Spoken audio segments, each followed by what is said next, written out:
इन दिनों बॉलीवुड में बायोपिक की होड़ लगी हुई है।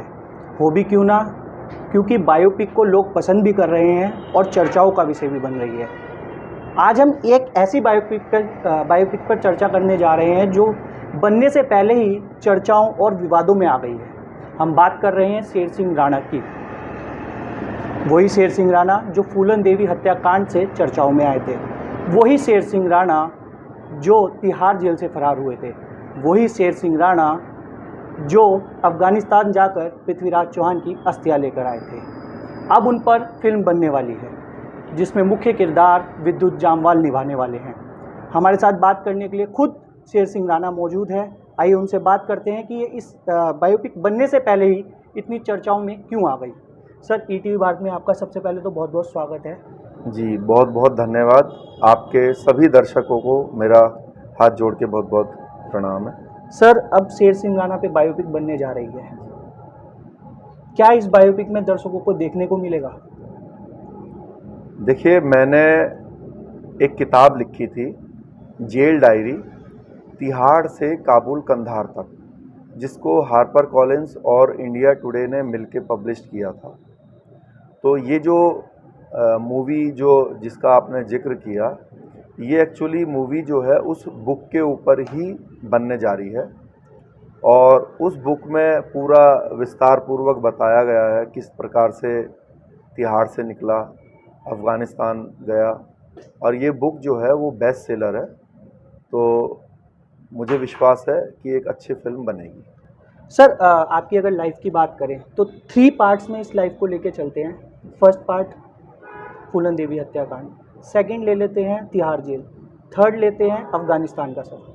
पहले पार्ट की अगर बात करें फूलन देवी हत्याकांड, किस तरह से आपका नाम चर्चाओं में आया और एक समय था आप खुद सामने आए और अब जो बात है आप कहते हैं कि आप वहाँ मौजूद थे, क्या पूरा प्रकरण रहा, थोड़ा सा बताएं सर। देखिए, इसमें बहुत विस्तार से तो हम लोग नहीं जा सकते क्योंकि जो हमारी ऑनरेबल हाई कोर्ट है उसमें हमारा केस जो है वो पेंडिंग है। और देखिए, जो हमारे जो जुडिशल सिस्टम है, जो हमारे जज साहब हैं, उनको हम जो है भगवान का दर्जा देते हैं जब वो अपने कुर्सी पर बैठते हैं।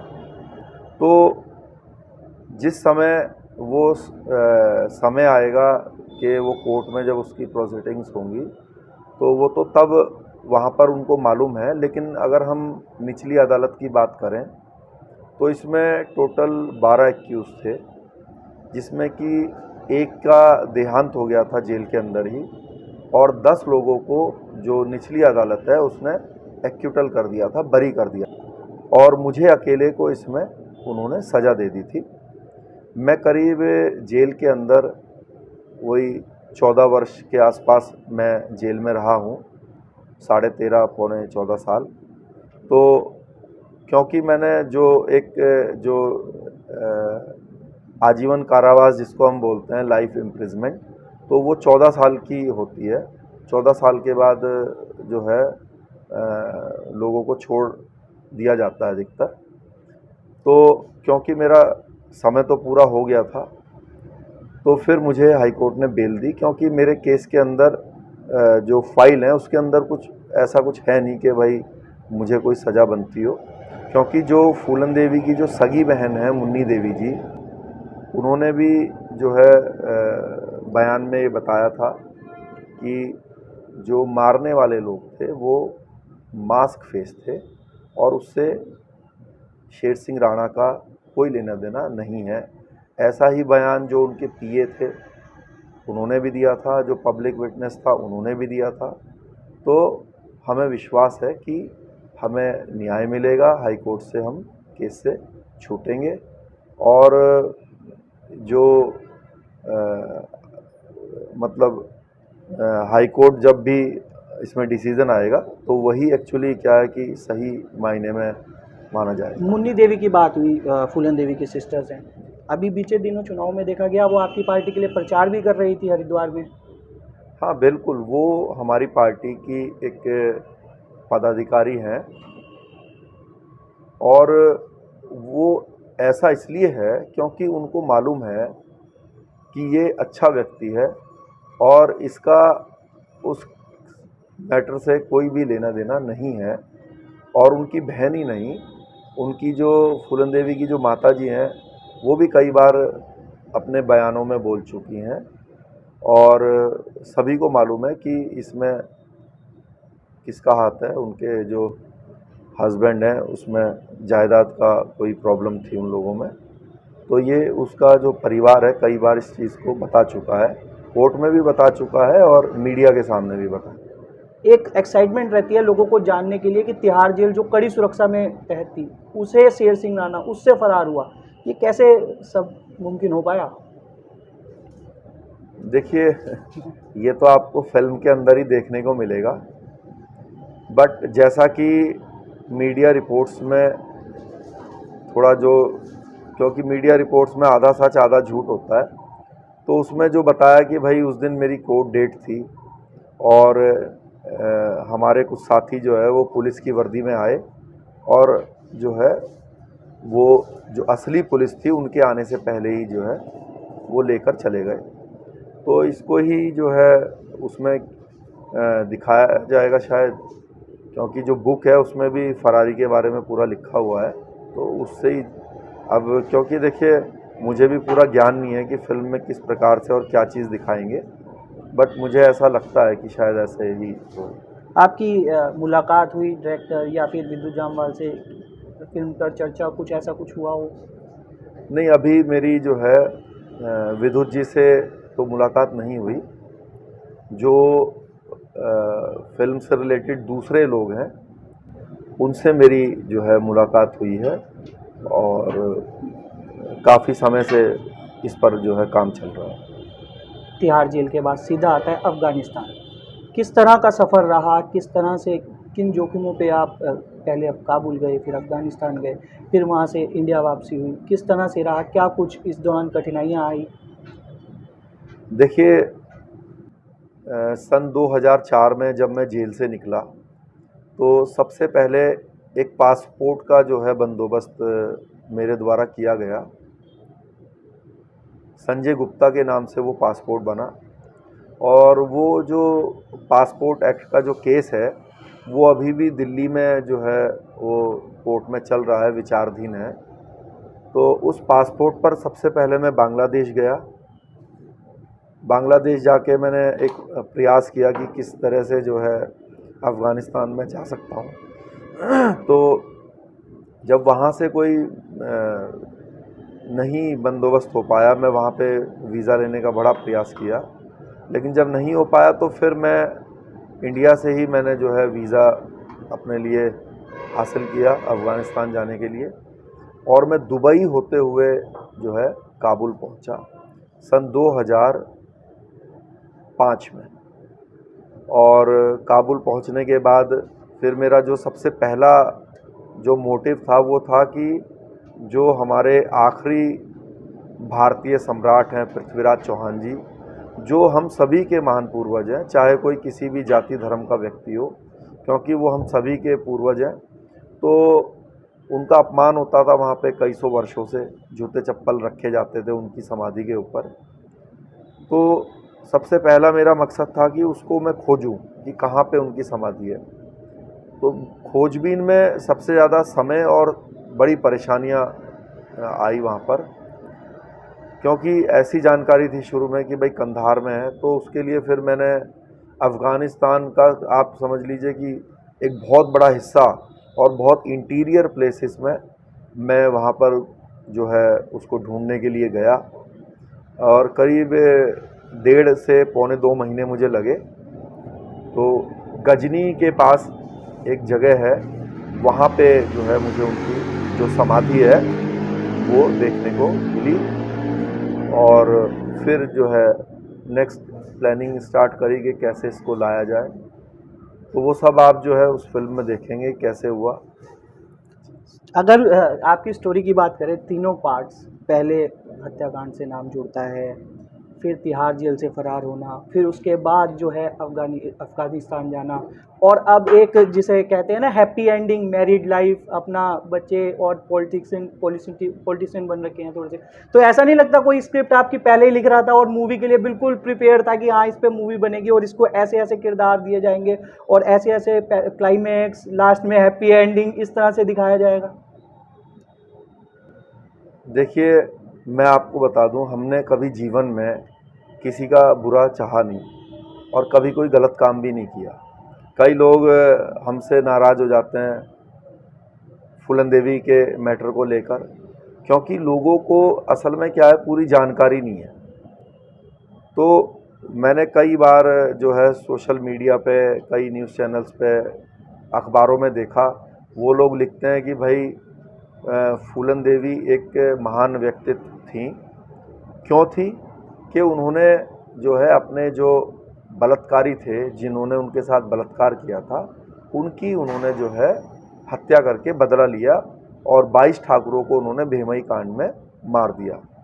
लेकिन मैं उनके जितने भी समर्थक हैं, देखिए सब हमारे भाई हैं। जो बात सच है वो तो सच ही रहेगी और उस बात का पूरी दुनिया को हमेशा समर्थन करना चाहिए।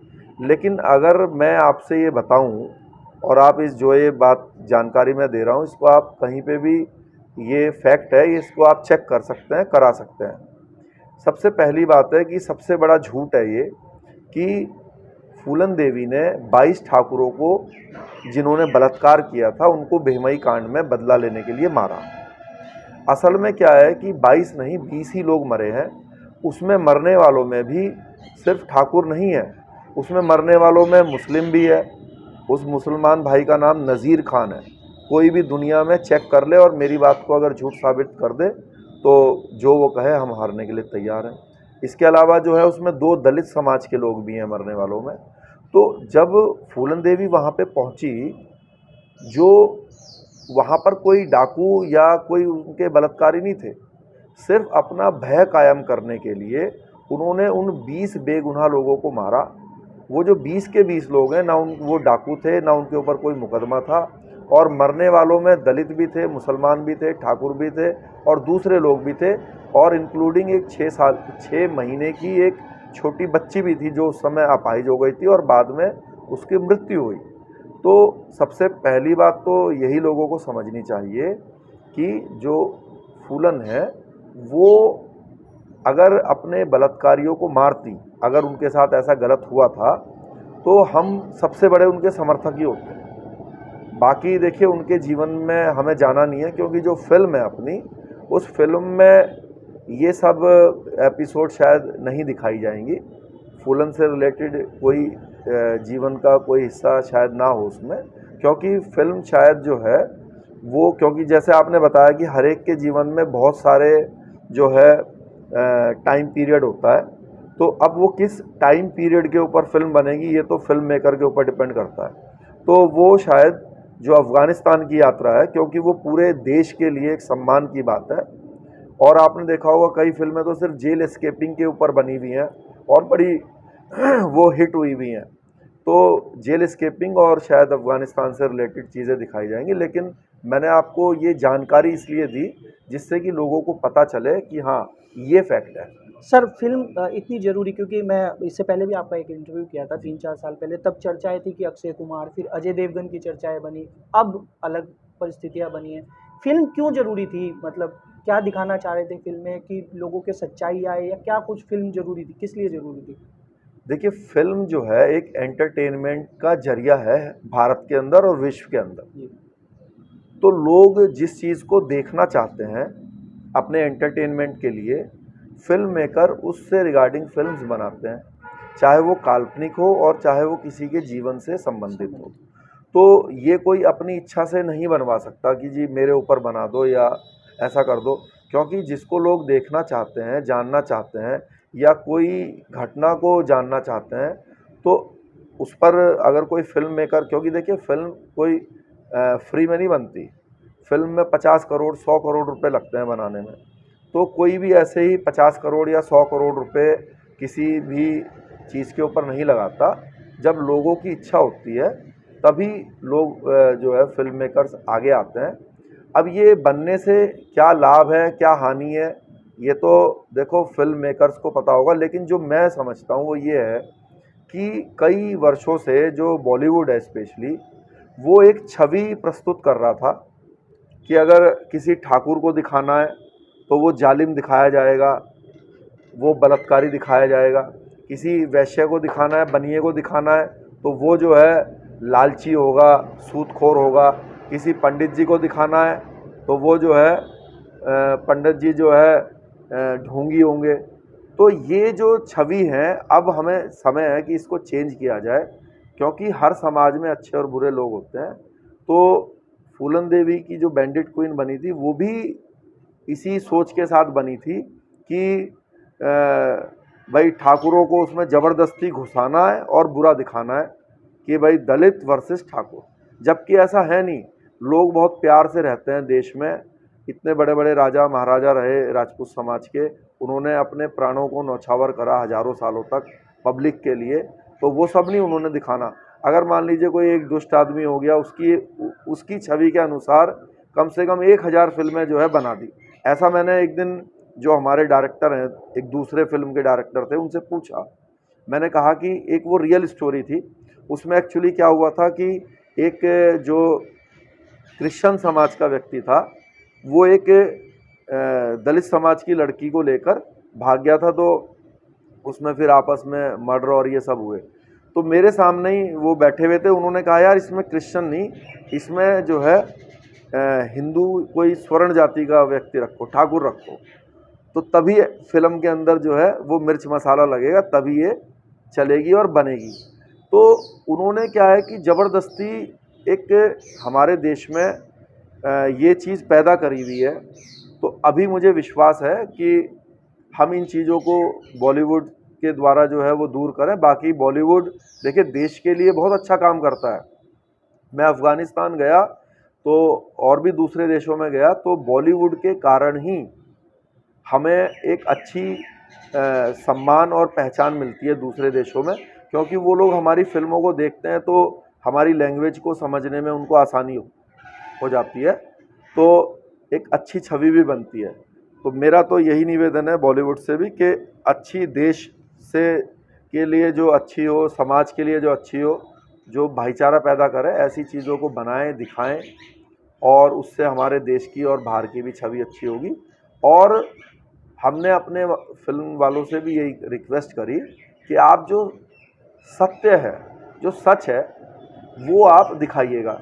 कई लोग आपके हो सकता है इंटरव्यू को देख के भी ये कहें कि भाई शेर सिंह राणा अफ़गानिस्तान गया नहीं गया, इसका क्या वो है। तो मैं उन सभी बंधुओं को ये बताना चाहता हूँ कि भाई ये अगर आपको लगता है मैं नहीं गया, तो मेरा एक केस जो है पासपोर्ट बनाने का, वो दिल्ली कोर्ट में विचाराधीन है। आप जज साहब को समझा दो कि भाई ये शेर सिंह अफ़गानिस्तान नहीं गया, ये पासपोर्ट जो है ये कोई केस नहीं बनता है।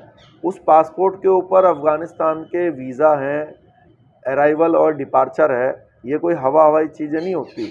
लोगों को क्या है, आम आदमी को जानकारी तो है नहीं। तो वहाँ से मेरा वीज़ा भरा हुआ है कंधार से, काबुल से, तो वो वहाँ सब चीज़ें कोर्ट में मौजूद हैं। और मैंने वहाँ पर जैसे कि वीडियो भी बनाया था, जो कि शेर सिंह राणा अफ़गानिस्तान वीडियोस करके आप जो है यूट्यूब पर देख सकते हैं। तो उन बंधुओं से मेरा निवेदन है कि हमने बड़ा जीवन में कष्ट सहा है, अपने जीवन के 15.5 साल इसमें दिए हैं, और बहुत देश के लिए बहुत कुछ कर रहा है और करने की इच्छा है, क्योंकि हम अपने देश से प्यार करते हैं, बहुत ज़्यादा प्यार करते हैं। और इस चीज़ के लिए आपको अगर लगता है कि भाई मैं झूठ बोल रहा हूँ तो आप चेक कर सकते हैं, लेकिन अगर लगे कि हाँ किया है, तो मेरा निवेदन है कि आप थोड़ा सा प्रेम भावना रखें, जिससे कि लोगों का उत्साह बढ़े अच्छे काम करने के लिए।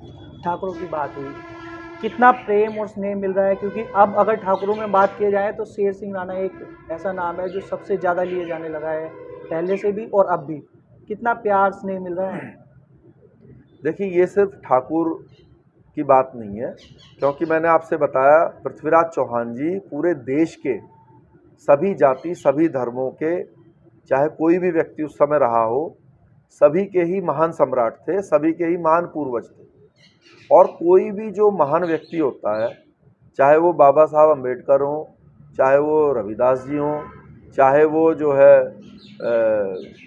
क्या बोलेंगे अशोक हों, सम्राट अशोक हों, चाहे वो महाराणा प्रताप हों, चाहे वो कोई भी महापुरुष हो, महापुरुष सबके होते हैं, सभी को सबका सम्मान करना चाहिए। और ये तो हमारा दुर्भाग्य है कि ये हम जातियों में बांटते हैं, और मुझे विश्वास है कि सभी का प्यार मिलेगा और मिल रहा है। बहुत भारी संख्या में लोगों का जो है कॉन्ग्रेचुलेशंस के साथ जो है मैसेजेस आ रहे हैं, और मुझे विश्वास है कि लोग हमें बड़ा प्यार देंगे इस फिल्म के माध्यम से। राजनीति की बात करें, आपने कई चुनाव लड़े, ऐसी चर्चाओं में है कि आपने छात्र संघ का भी चुनाव लड़ा था देहरादून से डीएवी कॉलेज में, उसमें भी कोई घटना हुई थी कि आपके कोई किडनैपिंग वगैरह का कुछ, वो क्या पूरा प्रकरण था पूरा का पूरा? देखिए, कॉलेज के टाइम पर हमने चुनाव लड़ा, लेकिन उसमें दुर्भाग्यवश सेकंड नंबर आया मेरा, तो जीत तो नहीं हो पाई। और जिस की आपने घटना की बात करी, वो घटना घटित हुई, लेकिन उसका कोई रिज़ल्ट नहीं निकला। मतलब वो घटना तो हुई, लेकिन फिर बाद में मतलब पुलिस ने, जो लोग थे उसमें, क्योंकि वो लोग भी परिचित थे उस घटना का, बाकी इलेक्शन से कोई मतलब नहीं था, ना ही उन लोगों का था, उसका उस घटना का वास्ता दूसरी चीज़ों से था। तो वो उनको पता चला, तो बाद में उसमें फिर जो है एक समझौता होके वो वहीं पर तो ही वो खत्म कहना कर दिया गलत नहीं गया। होगा कि शुरू से ही स्क्रिप्ट लिखी जा रही थी, कहीं ना कहीं हर किस्सा ऐसा कि फिल्म बननी ही है बाद में? नहीं, क्या होता है कि सबसे बड़ा जो स्क्रिप्ट राइटर है वो है ईश्वर, जो हम सबके ऊपर है, विराजमान है। उन्होंने हर एक के जीवन की स्क्रिप्ट लिखी हुई है। और देखिए, जैसे कि मैं अच्छा खासा यहाँ पे सेंट गैब्रियल्स में पढ़ा 12th तक, उसके बाद ग्रेजुएशन की देहरादून से, लेकिन क्योंकि मेरे भाग्य में प्रभु ने जेल लिखी थी, तो बिना वजह अपने मेरे जीवन के 15.5 साल जो है वो गए परिवार से अलग। इस दौरान मेरे पिता की डेथ हुई, हमारे मतलब मैं उनके जो स्वर्गवास होने पर उनके अंतिम संस्कार में नहीं जा पाया। हमारी करोड़ों रुपए की ज़मीन बिकी इस झूठे केस के चक्कर में, और भी कई झंझट, कई परेशानियां, क्योंकि वो ईश्वर ने लिखा हुआ था कि भाई ये सब आपको झेलना है, देखना है। तो वो सब झेली। उसके बाद जो है जेल से छूट के आए। अभी भी कई लोग जो है आपके हो सकता है इंटरव्यू के जो कमेंट्स आए उसमें भी आ जाएं, लोग लिख देते हैं कि ये तो गुंडा है, ये तो बदमाश है। तो मन को बहुत दुख होता है। मैं जब 2016 में जेल से छूट के आया, तो सभी पत्रकार बंधु इंटरव्यू लेने के लिए आए। तो मैंने उनको कहा, उनके अखबार में भी वो कभी कभी छाप देते थे, मैंने उनको कहा कि भाई सन 2001 में मेरे ऊपर फूलन देवी का केस लगा, आज 2022 है, तो 20 साल से भी ज़्यादा हो गए।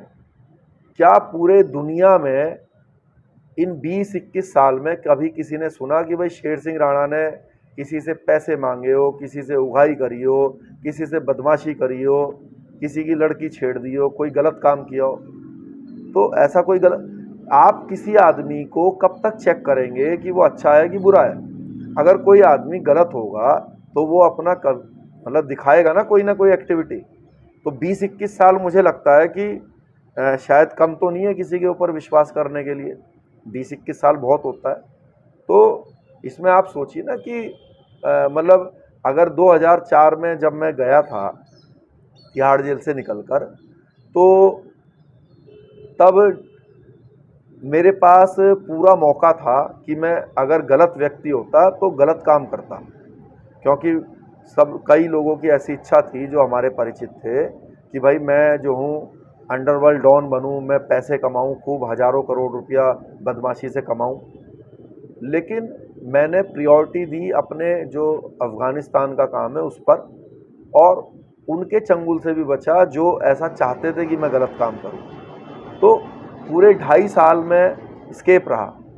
पूरे दुनिया में कौन सा व्यक्ति है जो 2.5 साल स्केप रहा हो, जिसके पास मौका हो, और अगर वो गलत है तो फिर क्यों उन 2.5 सालों में मैंने क्यों किसी को फ़ोन करके धमकी नहीं दी, क्यों किसी से बदमाशी नहीं दिखाई।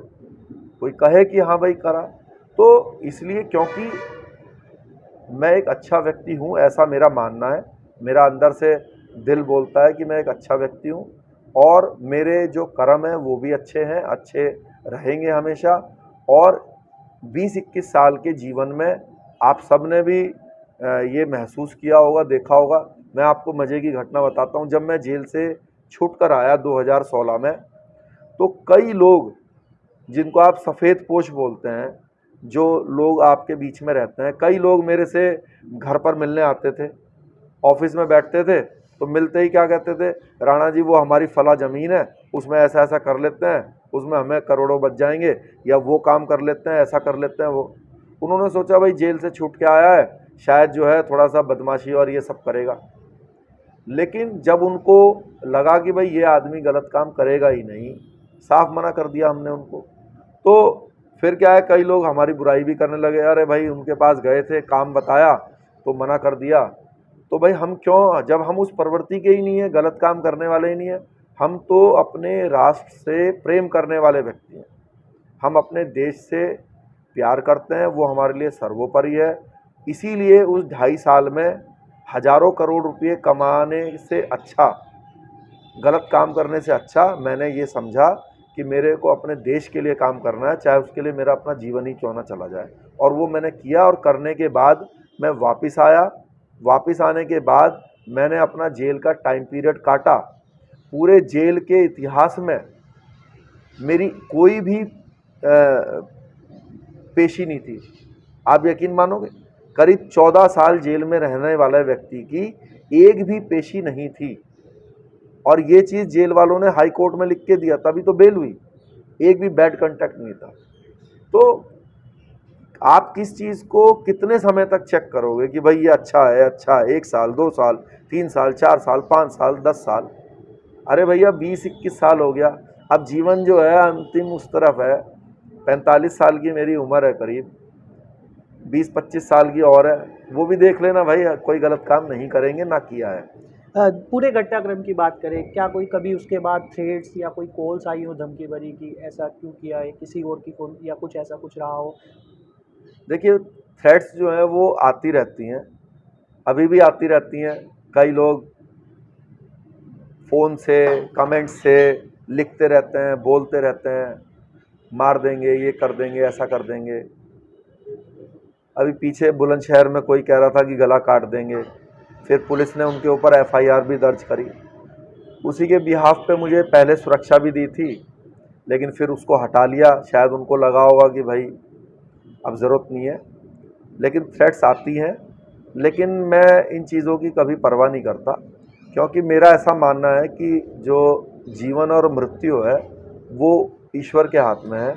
प्रभु ने जो जब जैसा जहाँ लिखा है, जिसके हाथ से लिखा है और जो लिखा है वही होगा, उसी पर हम चलते हैं। क्योंकि आपको मालूम है कि मैं रुड़की में मेरी पैदाइश है। एक बहुत ही अच्छे परिवार में ईश्वर ने मेरे को जन्म दिया, बहुत ही अच्छी एजुकेशन दी।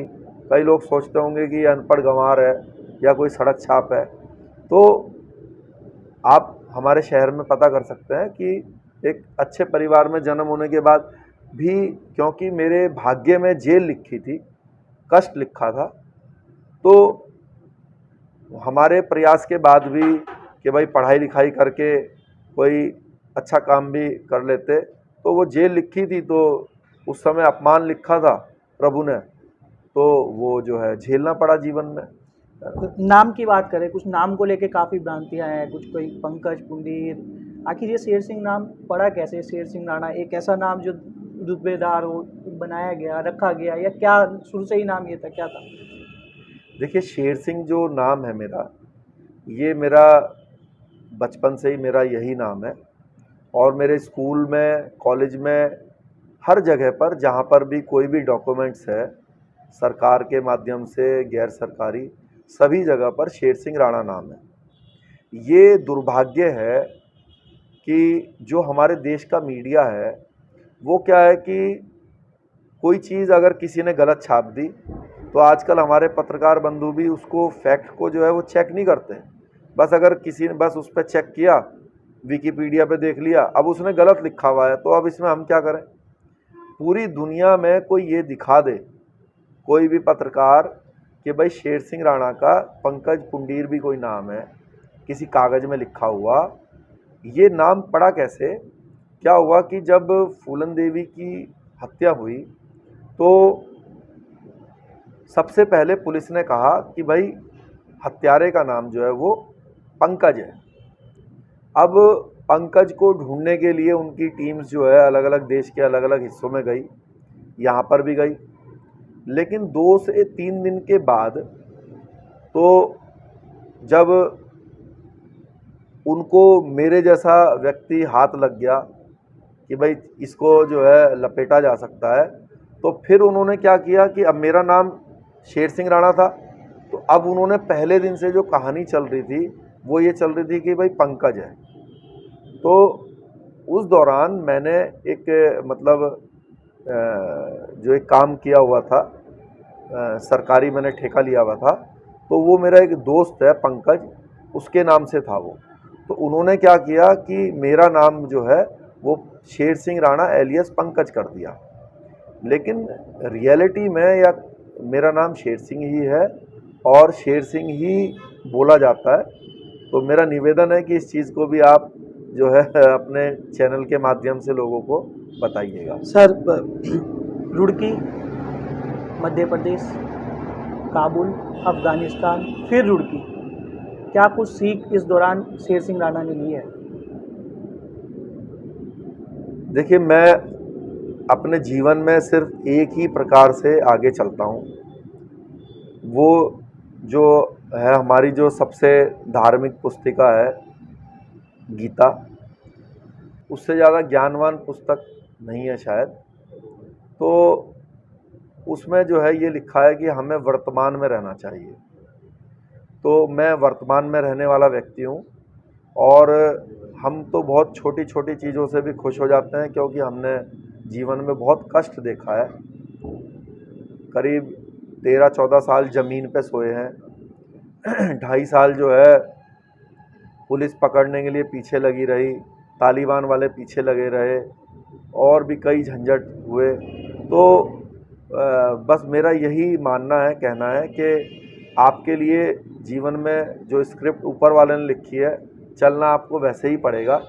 भाग्य, डेस्टिनी बहुत बड़ी चीज़ है इस जीवन में।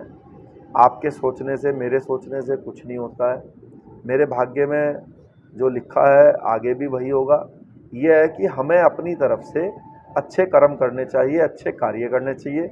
वो मैं हमेशा करता हूँ, क्योंकि देखिए चाहे कोई भी कई लोग, आप सबको कभी जीवन में खुश नहीं कर सकते, चाहे कोई भी व्यक्ति हो।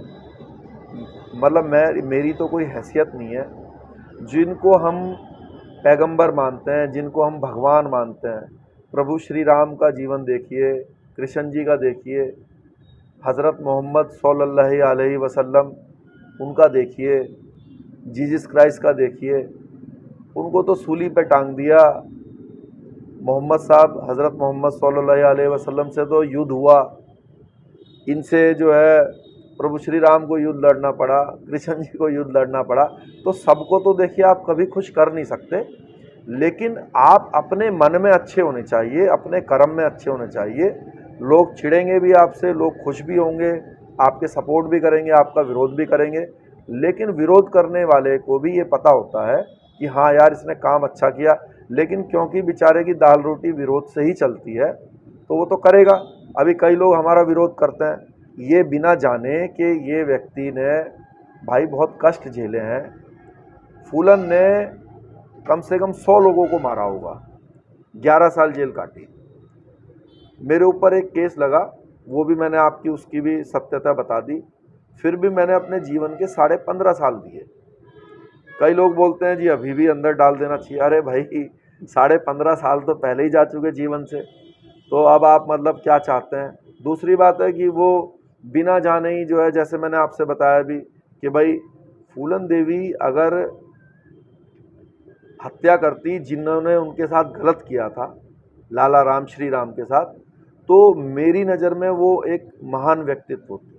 लेकिन उन्होंने हत्या करी एक बेकसूर साधारण लोगों की। कई लोग ये भी बोलते हैं कि फूलन ने जब वो डाकुओं ने उनको गांव में रखा, परेशान किया, तो गांव वालों ने उनकी मदद क्यों नहीं करी। तो मैं उसमें ये बोलता हूँ कि भाई अगर दाऊद इब्राहिम किसी से पैसे मांग ले मुंबई में, कहे भाई 1 करोड़ रुपए दे, तो वो जो पैसे देने वाला है और उसने पैसे दे दिए, तो पुलिस उसको क्या कहेगी या समाज उसको क्या कहेगा कि तूने 1 करोड़ देकर दाऊद की मदद करी। उसने मदद नहीं करी, उसने भय के कारण दिया, डर के कारण दिया। अगर भेमई गांव के किसी व्यक्ति ने डाकुओं को रोटी खिला दी, तो वो इसलिए नहीं खिलाई कि वो डाकुओं के सपोर्टर थे, इसलिए खिलाई कि भाई वो डरते थे। अगर वो नहीं डरते तो वो अपने आप को ही बचा लें। भाई फूलन ने उनको 20 लोगों को मार दिया, अगर वो इतने बड़े डाकू थे तो वो अपने आप को ही बचा लेते, अपने आप को क्यों नहीं बचा पाए। आप ये बताइए कि अगर 2 डाकू गिरोह की गैंग वॉर होएगी, एक तरफ 20 लोग ही हैं मैं कहता हूँ, और दूसरी तरफ 100 लोग हैं, 1000 लोग हैं, तो 20 लोग भी अगर मान लीजिए आमने सामने लड़ाई लड़ेंगे तो उन 1000 में से एक आदमी तो मरेगा। तो फूलन के गैंग का कोई व्यक्ति क्यों नहीं मरा?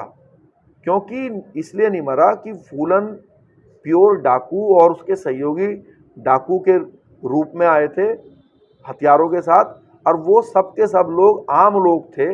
अगर उनके पास चाकू भी घर में होता तो उसका भी मरता हुआ आदमी इस्तेमाल करता है ना, लेकिन वो नहीं कर पाए क्योंकि सब गरीब आदमी थे। यहाँ तक कि जो वो दलित भाई हैं और वो जो मुस्लिम हैं, वो तो उस भेमई गांव के भी नहीं है, वो तो अपने रिश्तेदारी में आए हुए थे। 2 तो मजदूर थे, मजदूरी करने आए हुए थे गांव में, लेकिन मार दिया। लोगों को मालूम नहीं है, बस जो है अपना बोले जा रहे हैं। तो फैक्ट चेक करें, जो सच है वो सच बोलें, जो झूठ है वो झूठ रहेगा। चलिए सर, उम्मीद करते हैं कि आप पे जो बायोपिक बन रही है वो लोगों को पसंद आए और जो आपने कहानी बताई है उसी को बायोपिक में दिखाया जाए। तो ये थे हमारे साथ शेर सिंह राणा, जिन्होंने अपने ऊपर बन रही बायोपिक के बारे में हमारे साथ चर्चा करी। सुमेश खत्री, ईटीवी भारत, हरिद्वार।